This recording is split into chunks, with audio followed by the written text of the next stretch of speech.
All right. Hi, I'm John Paul DeLang. I'm a husband, a dad, and an opa to a beautiful granddaughter. I'm also an Army combat veteran with 30 years of active duty service, and I'm a survivor of post-traumatic stress, a wound the military medical system I depended on for my entire adult life never detected while I was in uniform. 11 years after I retired, when I was 57, I got the diagnosis that changed my life forever, for the better. Instead of fearing it, I ran toward it. I learned everything I could about trauma, its causes, and how it disrupts every part of your life. But I also found out it's a wound that I could heal.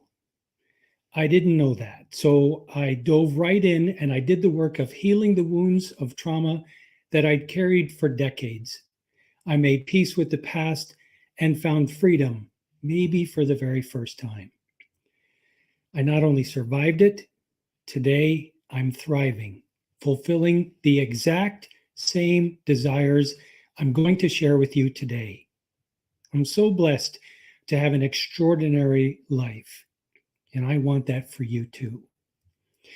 If you're joining me for the first time, welcome aboard. If you're listening to the replay, I'm really glad you're here. I believe unhealed trauma is an epidemic in our society today. Certainly among veterans, first responders and their families suffer the most, but I believe it touches every corner of our country. Healthcare, law enforcement, education, wherever abuse, neglect, or dysfunction of any kind lives, unhealed trauma is sure to be there, directing the lives of the good people who are just wounded. I'm convinced someone you work with, or go to church with, or go to school with, or socialize with, or even someone you live with is living with the wounds of unhealed trauma and just doesn't know it. They don't know it because no one has taught them what to look for or what to do. So they think getting triggered is part of their personality. So they're flawed. And then they get caught up in a downward spiral. But the sad truth is trauma is just a wound. And you can heal a wound, you can heal that wound and live a full life again. There's no need to fear it or avoid it. But trauma and mental health in general is so stigmatized by our society today that we're too afraid to even talk about it, let alone take sensible action to start healing and reconnecting with ourselves and each other again. If you're living with unresolved trauma, it doesn't have to control you unless you choose to allow it. And that's why I'm here, building this channel and giving you these teachings. I want to create a safe space to engage in a conversation that's long overdue about the effects of unhealed trauma and create an awareness that it's a choice, not a life sentence. By creating awareness around this topic, I believe it will open the door for change because we can't change what we aren't aware of or aren't willing to acknowledge. And I believe we haven't acknowledged that there's an epidemic in our country that is masking the goodness of who we are. I believe acknowledging we aren't doing nearly as much as we could to promote good mental health in our country is a cause worth fighting for, and a good first step toward healing as individuals, as families, as communities, as states, and yes, as a nation and as a global community. Because when one person heals their wound, I believe it changes the world for the better. So today I'm talking about 4 secret desires that live inside all of us. And by the end of this video, they won't be a secret anymore. That's why I'm talking about it. We all share these 4 desires in common with each other. You, me, Everyone on the planet wants more of these four desires. They form the foundation of what I call the fulfillment formula. If we all start from the same place with the same desires, we can learn to do the things to find healing in our life and cheer each other on in our pursuit of fulfillment. So let's do this. Oh, shoot. There we are. Okay.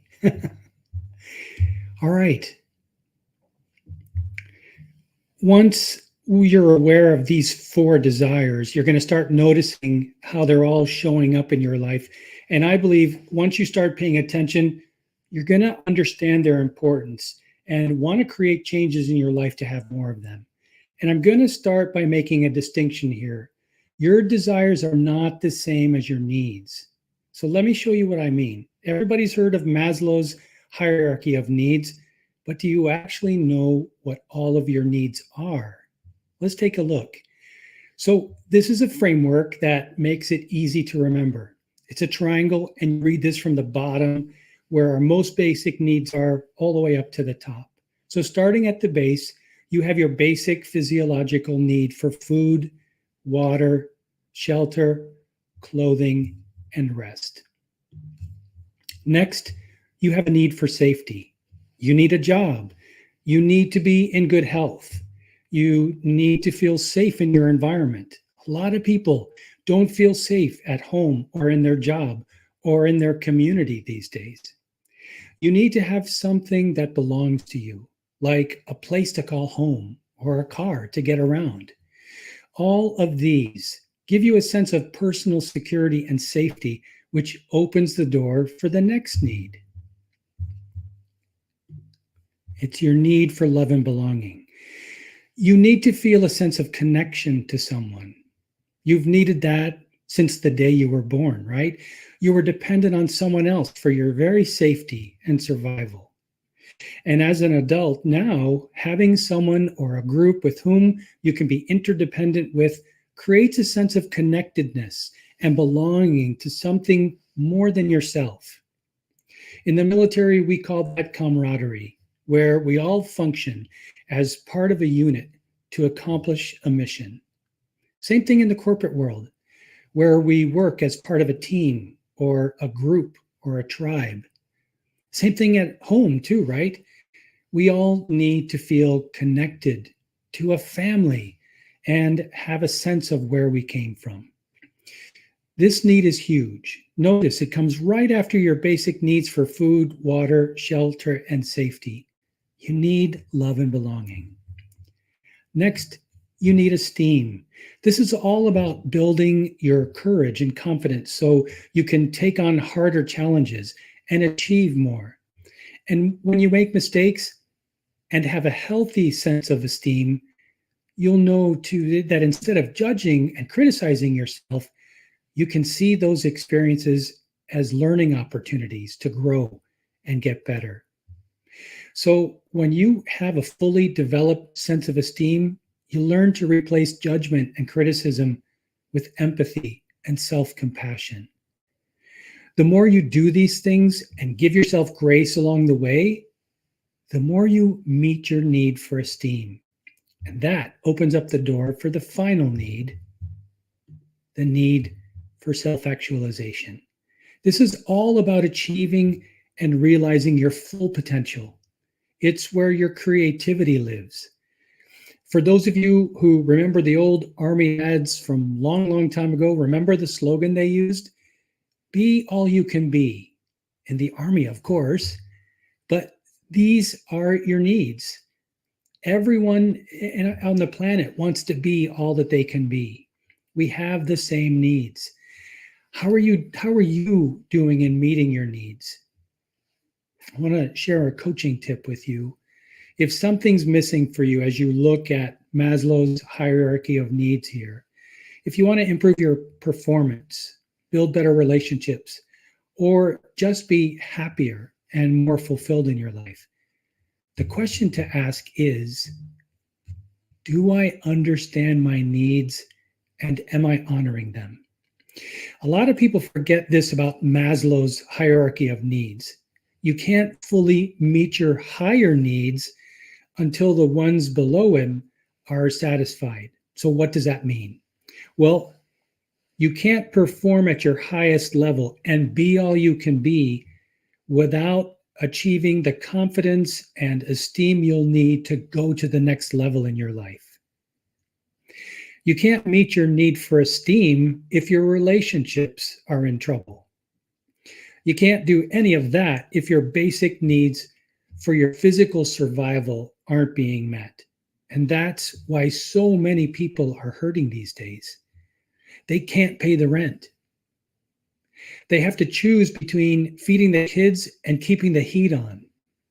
Do you see how that kind of stress at the lower levels of our needs affects our ability to meet our needs at the higher levels? Because your brain is going to prioritize your thinking and behavior to get the very most important needs met first before you can self actualize. That's what leads to loneliness and isolation, more criticism and self judgment, particularly with those that are struggling with unhealed trauma. It's really at the heart of the divisiveness that we're seeing around the world today, but especially here at home. Does this make sense to you? Yeah. Your journey to self actualizing, which is why we're all here, begins by understanding your needs and taking the appropriate steps to honor them. When you do that, you're not being selfish. You're living with integrity. So now you might be saying, okay, JP, I understand my needs.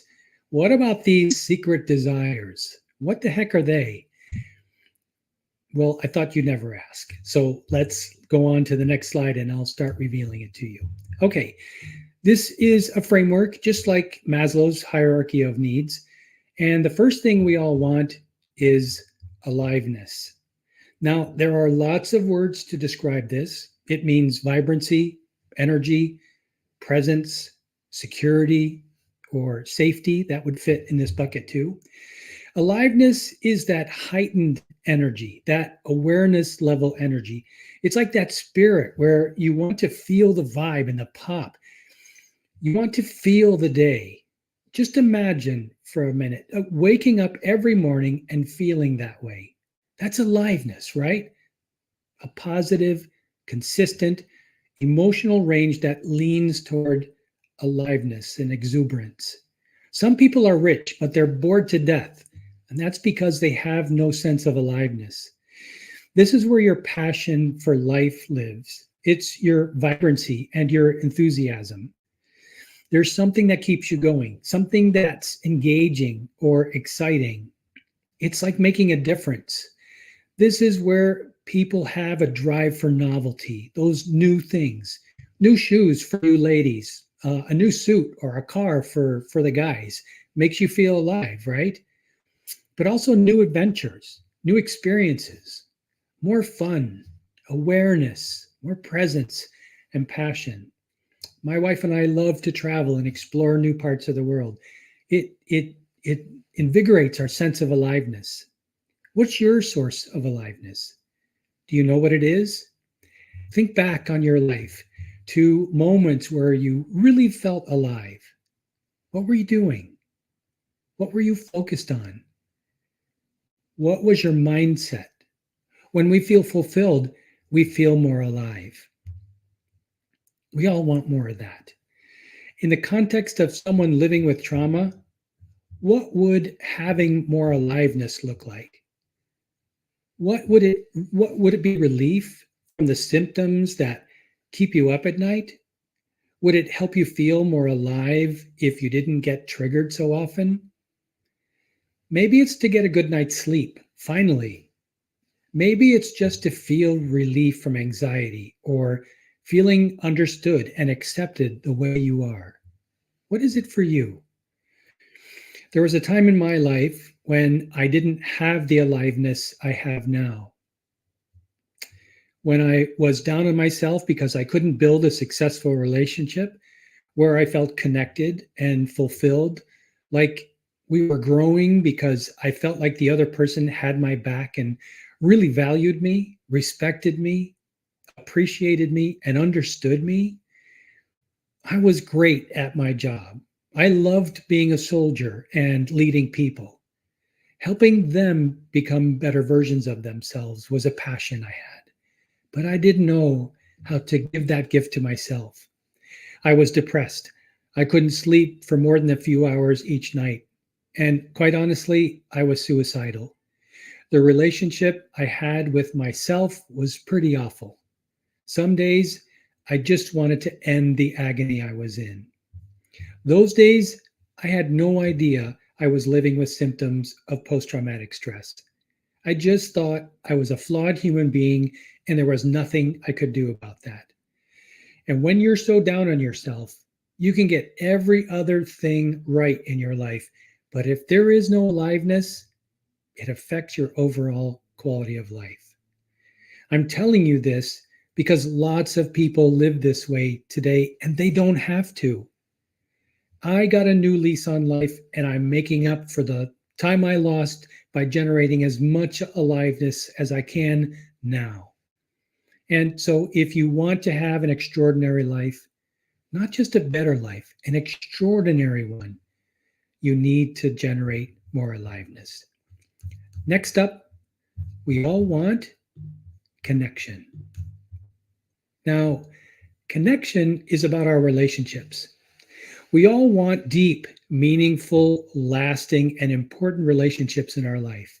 We want them at work, we want them at home, we want real, authentic relationships. And most people, they don't know how to do that anymore. They've forgotten how. 2 years of lockdown and a divisive atmosphere among the people we look toward for leadership and assurance in tough times have diminished our social skills. Our dependency on social media is at an all time high, and that's contributed to it too. Companies you interact with every day employ the world's best engineers to figure out ways to capture and keep your attention on their app. But attention isn't connection. Liking someone else's feed and spending time following someone doesn't build a connection with them. And people with trauma understand this because they tend to isolate themselves from others in ways that make it harder for them to create and build meaningful connections with others. Why is that? Well, because we don't feel understood or valued. So we don't feel safe to engage others. It's the environment that feels unsafe. Then we get down on ourselves and withdraw. And social media becomes a place, a safe space to spend more time, to connect with others with plenty of distance between us so we don't really have to be vulnerable with them. We don't have to show who we are. You can be like that from a distance, and that's enough to numb what's inside of you. But it doesn't fill the desire because it's not a real connection. And that's what I want to build in this community I'm creating. I'm totally focused on finding as many soldiers, sailors, airmen, and Marines as I can that are living with trauma and bringing them into this space, this community that we can build together. Their families and loved ones too, because they're part of the formula for healing this community, and they're often the most forgotten. And we need to do something to bring down the divorce rate among members of the military. Some say it's as high as 60%, more than any other profession in the United States. So they want and deserve a deeper connection with their service member too. They need it. This is how we create healing together. And we can achieve that through social learning. And that's what this community is about. It's how I believe we can create a better world together with this community and through social learning. So, what is it for you? Who do you want to create deeper, more meaningful connections with? What would an amazing, fulfilling relationship with that person look like? What would it mean to feel like you're understood and supported in the way you need? Would that deepen your connection with the other person? Yeah. And not just at home either, but at work too. Would your career be more fulfilling if your boss and your colleagues appreciated you more, respected you more, or valued your contributions more? Sure. Whether you realize it or not, somebody needs you to show up for them. Who needs you on your A game for them so they can be more of their best, so they can show up better and improve their world? That's the stuff of connection, right? Okay, what else do we want? Well, we want meaningful pursuits. Notice it doesn't say mission, meaningful pursuits. This was a huge discovery for me personally. It took a long, long time for me to figure this out because I thought if I could help my soldiers, sailors, airmen, and Marines create a deeper sense of meaning, they'd progress further in their life. Well, a lot of people actually have lots of reasons to have meaning in their life, but they don't feel it. They don't feel that meaning because it's too familiar to them. Humans want to pursue things. We can be satisfied with things and accumulate a lot of stuff. We can be recognized for our accomplishments and still not feel like we have a meaningful life. We want that meaningful pursuit, to see ourselves in the future doing things that we know will bring us more satisfaction, joy, engagement, connection, aliveness, fulfillment, and meaning. Now, it sounds like I might be mincing words, but I'm really not. I need to see in my mind the outcomes I want to create so they become something I choose to pursue. For me, I see a community coming together, a military community coming together and expanding the discussion on mental health care in this country.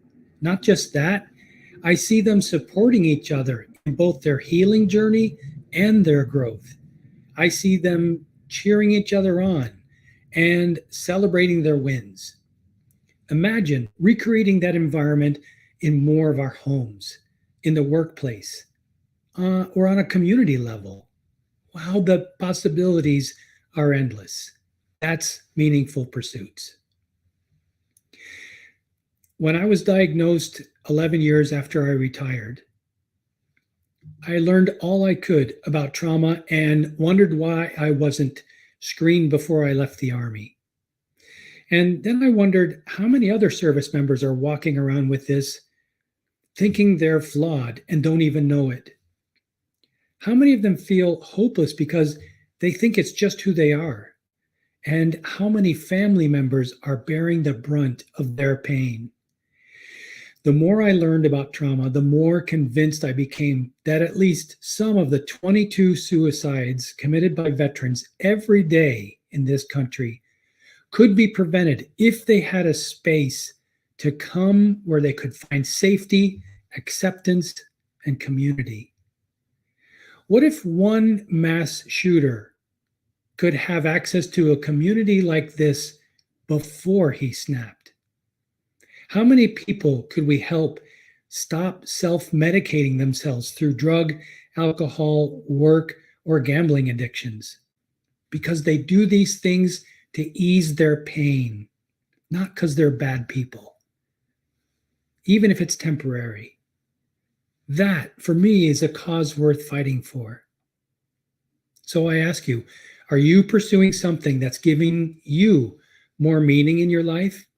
If you aren't yet, then I encourage you to find meaning in the pursuit of each moment of every day, and then expanding out as you figure out what's right for you at this stage of your life, right? Give yourself that grace, not to be so hard on yourself. You're here for a reason. Having a purpose isn't enough. You've got to chase after something with passion and positive energy to generate that sense of aliveness and deepen your connection with others who share the vision.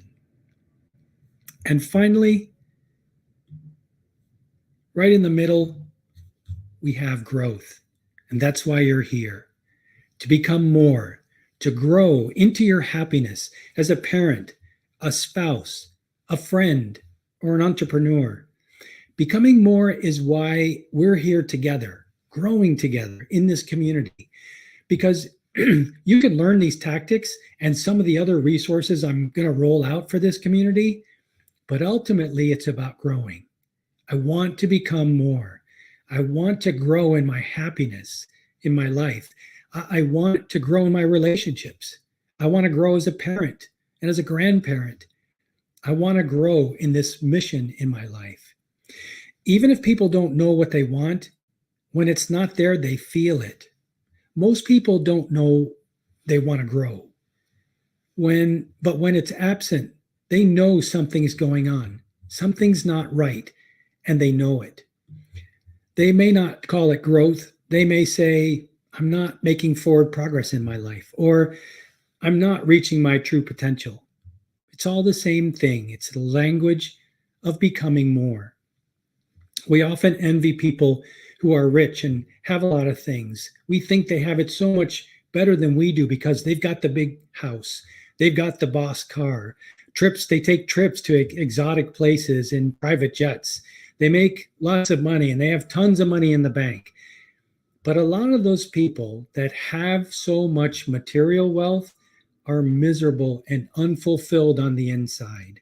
They would give it away in a minute if they could feel more fulfillment, more connection with themselves, because they aren't growing. That's why they're struggling the way they are. And a lot of people who are in this category suffer from massive depression because they had their meaning and their growth tied to one thing. And once they made it, once they achieved that success and got all that money and bought all those things, there's no other activity that's keeping them growing. So we have to be really aware of this. People who live with trauma face this challenge every day because their symptoms often keep them in survival mode just to be able to function. They don't know how to get out of that. And for many of them, they don't know there's a path to a better life, even with their trauma, because survival and coping is not the same as growth. I like to say it's about growth, baby. Tony Robbins says, if you're not growing, you're dying. And I completely agree. As long as you're growing, you're progressing. And guess what? Progress is the secret to happiness. When you're making progress, that's when you're happy. The journey is the reward. And growth is a fundamental part of feeling more alive every day, creating deeper connections and pursuing something that gives your life meaning. I want to share this framework with everyone, with every veteran and family member that's willing to listen to this, because it's going to change your life. There you go. There's growth. It's going to change your life for the better. It's not a replacement for therapy or other treatments. It goes hand in glove with it and leads to greater levels of happiness and satisfaction with life, more than you ever dreamed of. And isn't that what it's all about? So this is what we all want. I think everything that the human experience desires is summarized right here in these 4 desires. So when you think about that, why do you think some people have more of these than others? Well, around the perimeter, there are 4 obstacles why you don't experience as much of these 4 things in the middle as you want. These are 4 reasons you might not do the work to experience more of these 4 desires in the middle, which aren't a secret anymore. Now you're aware of what they are. And whether you realize it or not, that changes things for you right now. These are the 4 desires, the 4 things you desire the most. And that's going to be the topic for our next get-together, the obstacles that get in your way of having more of these. And once you're aware of what they are, you'll have enough clarity on how they affect your life so you can start taking action toward clearing those obstacles away so you can have more of what's in the middle. I have a free download you can grab in the comments below. Just scroll down to the comments. You'll see a link. Click on that, and you'll be taken to a place where you can download a whole life survey. I do one of these every week to see how I'm doing in the areas of life that are most important to me. And they feed right into these four human needs, these human desires. And that's been a game changer for me. So I thought I would give it to you. It's totally related to today's topic. And I just want to ask you to let me know what you think when you download it and complete it. And visit my website where I announce free teachings and bonuses that I give away because social learning creates community. That's why I'm glad you joined me. I have one last item to share with you, and it's not related to this teaching. I want to end today with a heartfelt plea for help that transcends borders and touches the very essence of humanity. And if you're a veteran and a member of the special operations community, I'm appealing especially to you. Because in the midst of the shifting global landscape, there are unsung heroes in other parts of the world whose lives remain in grave danger. One such individual was an interpreter who worked tirelessly along U.S. Special Forces in Afghanistan. And his efforts have made a profound impact on the safety of our servicemen and women. Tragically, his life is now in grave danger. The Taliban is relentlessly hunting him, and he's in hiding along with his family as they navigate the red tape and endless waiting of the immigration process, trying to get to safety. And now with winter coming, their plight is dire. And it's exacerbated by the heart-wrenching reality of going hungry while they wait in fear. And this is where you come in and where I'm pleading for help.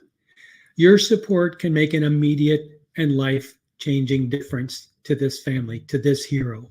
Just $500 can provide this family of 9 with food and shelter for an entire month, offering them the nourishment and strength they need to carry on. And in this moment of desperation, every donation, no matter the size, is a lifeline of hope for this family. I urge you to visit Project Dynamo at the address that's on the ticker here.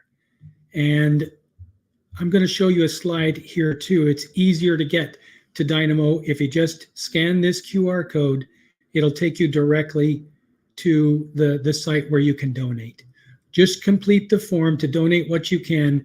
And this is important. Write food, F-O-O-D, in the comment. Then click the donate button to complete your offering.